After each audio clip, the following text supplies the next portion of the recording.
As the Civil War drew to a close, thus legitimately free individuals and escapees alike were captured and held in contraband camps, so named because as commodities they were considered contraband by Union troops who had no qualms about perpetrating slavery for their own benefit. 3 such camps existed in the Devil's Punch Bowl area of NATCHEZ. A massive exodus of former slaves from southern plantations trekked northward in hopes of reaching a location of true freedom.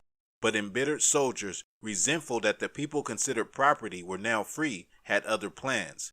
Researcher Paula Westbrook, who has extensively studied Devil's Punch Bowl, noted, when the slaves were released from the plantations during the occupation, they overran NATCHEZ, and the population went from about 10,000 to 120,000 overnight.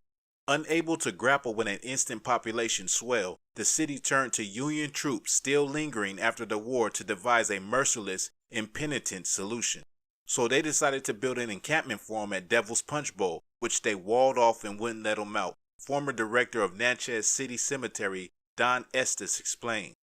Devil's Punch Bowl is so named for a cavernous bowl-shaped gulch walled off by treetop cliffs. It was the perfect place in the heart of nature for the army to enslave people and carry out their regime of torture.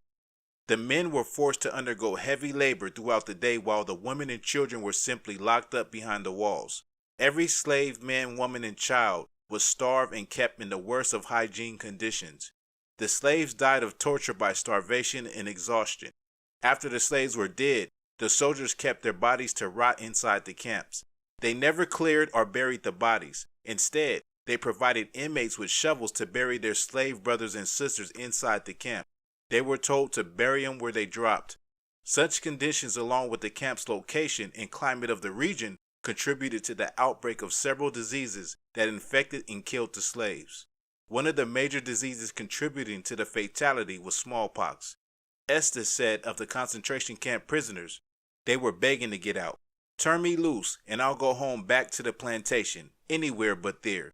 Locals say human skeletons occasionally wash free from the location in times of heavy rains and flooding.